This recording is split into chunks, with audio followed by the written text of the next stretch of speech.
Um, Hi, in this video I'm going to be talking about how to talk with your partner about breast cancer and what you need during your breast cancer treatment and after.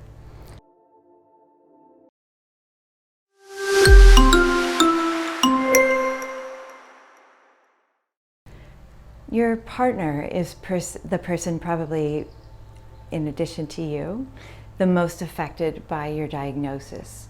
And people respond differently. So partners will respond in a myriad of ways. Just like you're an individual, so is your partner. And presumably, this is the first time you've been through something like this, so I can't tell you what to expect. What I can tell you is how to cope with your partner's coping style, the different ways that partners can respond, how to enhance your communication, and what to expect in terms of your intimate life. So your partner is as shocked as you are, and in some ways they feel less powerful than you. They have often told me, partners have often told me, I wish it were me, not my loved one, not my partner going through treatment. And I think it's because we know our own coping. So we know our own resources, but our partners aren't really aware of how we're going to deal with this. So that sense of powerlessness can be really disconcerting for the people who love us most. If you're interested, if you have children, check out our video about talking with children, because a lot of the same things apply. People's reactions can range from fear, anxiety, withdrawal, overmanagement, what I call the St. Bernard partner, which I'll get to in a moment, anger, total detachment, and I have seen quite a few cases where partners actually fail the person going through breast cancer treatment, and breast cancer and its treatment can cause a rift in the relationship that kind of was there already, but it reveals those cracks in the relationship. So there are people who have a difficult time in the marriage, or the marriage might end. I mentioned the St. Bernard partner. I just want to explain what I mean by that and give you some strategies for how to help your St. Bernard partner. So what I mean by that is a partner who's almost overly attentive. They're sort of hovering around, and you end up putting more of your energy into how they're doing, especially when you're getting your treatments. And so what I have often found is my patients who have St. Bernard partners, they won't come with their partner. And I'll ask, where's your husband? Where's your partner? And they'll say, he's in the car. And this is a very normal thing for you to do, is to want a little space. When you're going through treatment, let's say chemotherapy or radiation treatment, you really need to focus on what your needs are that day. And if you're spending all your energy on your partner, telling them, thank you so much for being willing to come. You know, it's really helpful for me if Josie comes along, or if my sister comes, or a friend from church or from one of my book groups comes.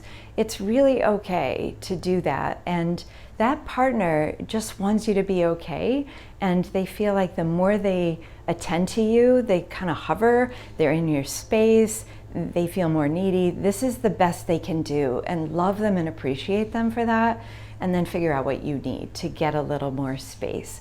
Or you can come alone to your treatments. Lots of people do that. You don't have to bring someone with you. Well, we recommend it for the first treatment. After that, maybe you just want to listen to a podcast, or listen to music, or watch TV at the treatment center. So that's what I mean by the St. Bernard partner, and maybe you'll get a giggle out of it if it doesn't apply to you, and maybe it's helpful if it does. Most couples are able to find ways with the trauma that they're experiencing to cope, and many people have told me they've become closer. It's not something you can necessarily expect. So bottom line for all of this is your journey is different from every other person with breast cancer, and your relationship is different from any other. There's no sort of set pattern. So I'm going to try to talk about the different types of reaction that your partner might have, and then some strategies for staying close and effective in terms of communicating and meeting each other's needs. So your partner might be really scared. They may not have the same information resources you do about your prognosis. They may just hear breast cancer and immediately jump to the idea that they're going to lose you. And we know for most people that's actually not the case. but they may go into survival mode, and that can bring out the best in them, or it can bring out less than the best in them, right? It can lead to withdrawal because they sort of feel like they're preparing to lose you. And that's something we do, it's sort of a form of anticipatory grief. So if that happens, you can know that it's not surprising. If you can, try to take the perspective of your partner and see what information would be helpful to them. You've already been given information, but that withdrawal can feel really scary. And knowing that it's normal can help, and it can also help you ask, how are you feeling about this?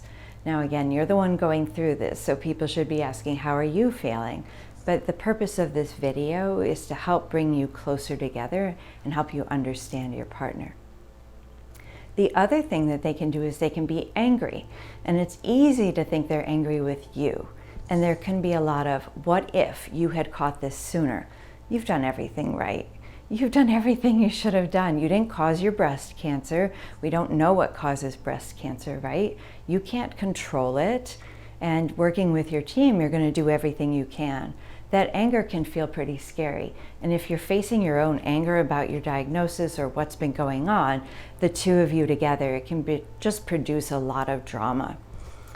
Again, asking what they're angry about, asking if they have questions, having them ask, is there anything my partner could have done to have prevented this? Go ahead, let them ask it, because the answer will certainly be no. And that can help. But there can be a lot of guilt when you're diagnosed with breast cancer. If your partner heaps that on, that's something you need to shed. And you can talk with your team, social worker, a therapist. There are supports for you to talk about all those thoughts and the resulting feelings that you have. In terms of withdrawal or throwing themselves into work or going out with their friends, let them do this. This is going to be their way of coping, and you have your own way of coping. It's really important, if you have a male partner, that male partner get a network of support people, whether it's other women or usually it'll be guys that they go out with and talk about their own fears. Let them find their own community. They're not abandoning you. They're coping with it on their own. So I will often say to male partners, who do you have to support you? Spend the time you need. Now, if this is every single day and every night, if you're having feelings of being abandoned, this might be a little too much, but I think once a week or so is perfectly normal. They're going to connect with their parents, with their brothers, with a good female friend, and that's okay. Obviously, if you're not comfortable with that, you need to set limits, but this is totally normal. Now, you have your feelings and needs, and they have their feelings and needs. And I'd like to talk about needs-based communication. I'd like to bring up some strategies for talking about what it is you need. You need, let's imagine, reassurance. You need care. You need somebody to ask what you need. Your partner also does. Just because you ask about and recognize their needs doesn't mean you're not attending to your own. So what is your partner needing? They need to know you're going to be okay. They need to know that you're getting the best care you can. They need to know that you know how to take care of yourself, whether that's asking for a nap, whether that's asking for independence. One thing that I hear over and over again is, my partner doesn't think I can do anything. And that can make us feel like children, and it can actually violate our dignity. So if you need to be able to do things for yourself, just say, this is really important for me to have my independence where I can, especially when you've been a high-functioning person, taking care of kids, work, multiple other things that you do. Let's face it, this wasn't something you needed in your life. And to have all your independence taken away and your dignity taken away can be really hard. So you can tell your partner, I need to maintain my dignity through independence. I need to be able to tell you I'm scared. I need to tell you we're going to get through this together, because that really is what happens in most cases. Now there's all the breast cancer treatment where you're going through, chemotherapy or radiation. It's very scheduled. A very difficult time for couples can be when treatment ends, because everybody, your mother, your kids, your doctors, your friends, your work colleagues, and your partner all want things to go back to normal. it takes much longer than we all hope.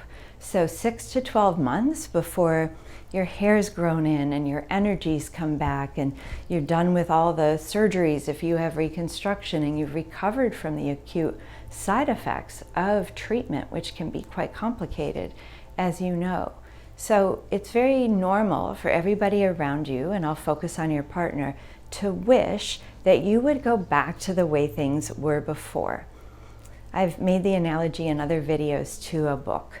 This is a chapter in your life, and wouldn't it be odd if you read a book and in one of the chapters or several, something happens to that character, and then in the rest of the book, that was never mentioned again, that never came up, that this major thing had happened. Now, you can use this analogy if it's helpful to you, because it would be a very odd story if that huge chunk of that person's life just disappeared from the character. Talk with your partner. Your life's been changed. I don't want to say for the worse. I don't want to say for the better, but it's been changed. My patients have a whole host of different reactions in ways their life has changed. Some people find they have more meaning in life. Some people find they have less. They feel betrayed by their bodies. But there's no way you're going to go through this and go along as if nothing has happened.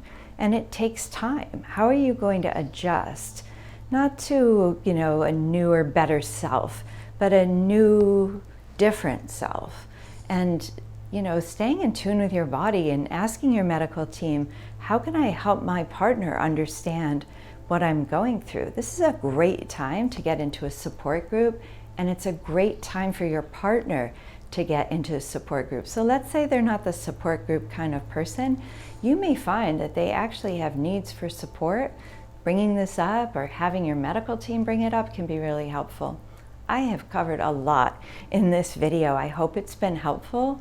Don't forget to visit Yerbba.com to learn more about what your treatment options will be and also how to talk with your partner. If this has been helpful, click like and subscribe. What that does is it helps other people who might find this helpful find this video among the gazillions of things out there on YouTube.